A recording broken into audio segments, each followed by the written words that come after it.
Nous venons d'entendre deux paraboles que Jésus a racontées à la suite et qui se complètent, même qui se renforcent l'une l'autre. Dans la première, Jésus se décrit comme le vrai berger qui porte le souci de chacune de ses brebis. Dans la seconde, il nous dit qu'il est comme la porte de la bergerie. La première parabole indique que Jésus est sauveur. Il conduit ceux qui le reconnaissent. La seconde souligne qu'il est le seul passage pour rejoindre Dieu. Il est l'unique chemin pour atteindre la vraie vie.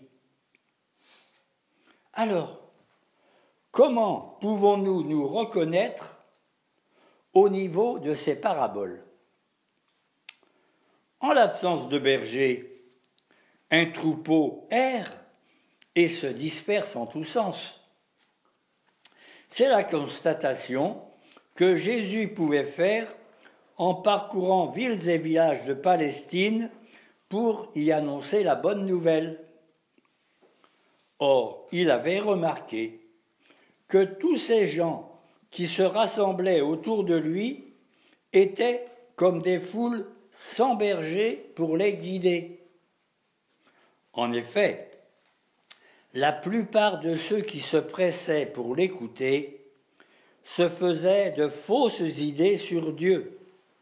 Surtout, ils étaient loin de s'imaginer que Dieu est un Dieu Père, miséricordieux, plein de tendresse et d'un amour inaltérable. Alors, Jésus se présente comme celui qui détient la vérité. Il est la parole de Dieu et il est aussi le chemin et la porte. Comme toute brebis est importante aux yeux de son berger, nous comptons tous et toutes aux yeux de Dieu. Et de même que le berger se réjouit en contemplant ses brebis, robustes et pleines de vie, broutées avidement l'herbe tendre dans les hauts pâturages où il les a conduites, de même, Jésus veut nous donner la vie en abondance en nous proposant d'accueillir avec reconnaissance les jours qui nous sont donnés et de les vivre en faisant une entière confiance à Dieu.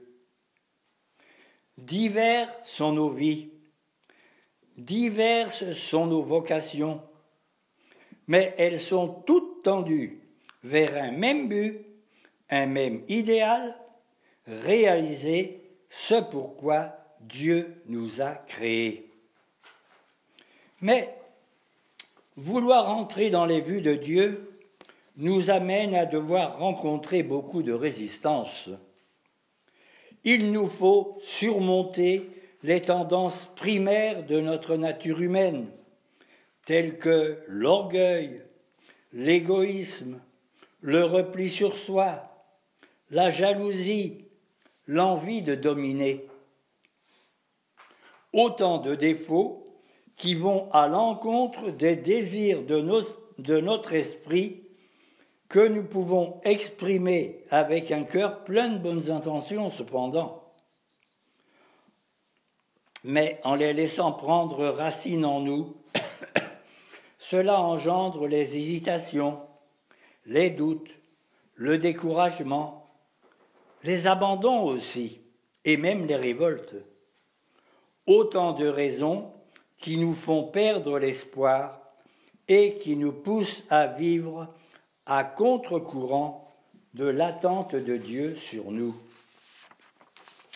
Pourtant, ces réactions ressurgissent naturellement. Il faut donc veiller à ne pas se laisser prendre par ces sentiments, surtout quand nous devons faire face à une pénible épreuve. Il est bien vrai que chacune, chacun vit le temps de l'épreuve à sa manière, suivant que nous sommes croyants ou pas. La même épreuve écrase l'un, tandis qu'elle donne un sursaut à un autre. Elle peut même conduire à une nouvelle naissance.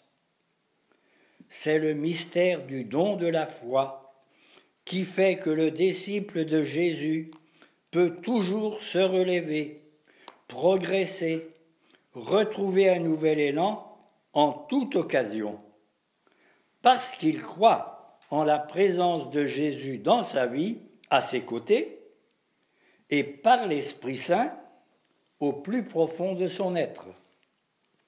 Et cette assurance peut lui redonner confiance et espoir.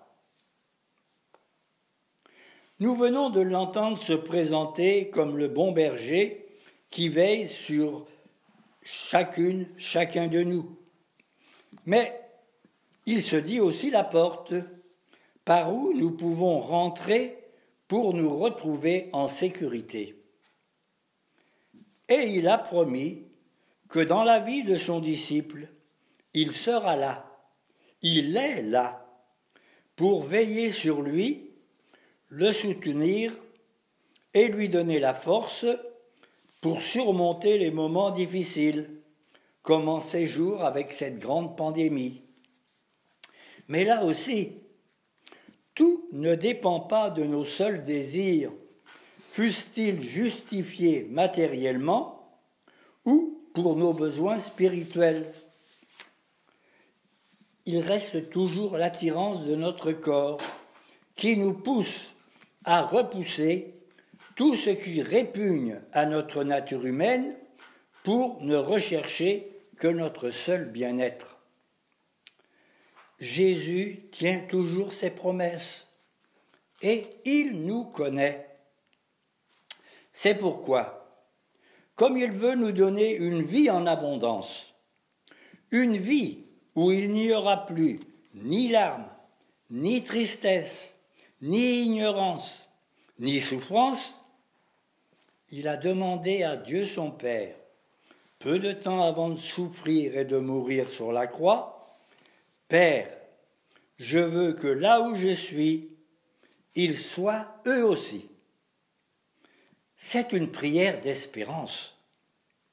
Et cette prière de Jésus doit être aussi pour nous un réconfort dans toutes les situations où nous nous trouvons, surtout si nous les vivons avec le désir d'unir notre vie à la sienne.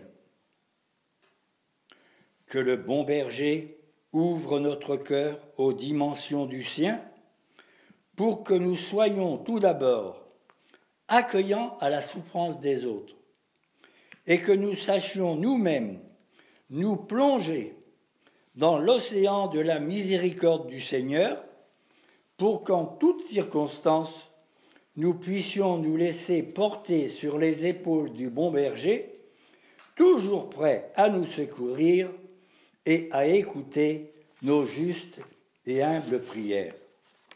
Et que l'Esprit Saint, en lui donnant la lumière et sa force, aide chacune, chacun à réaliser sa vocation, qui est celle en premier de chercher à vivre le plus proche possible à la manière d'un véritable enfant des dieux, en témoin et disciple de Jésus. Amen.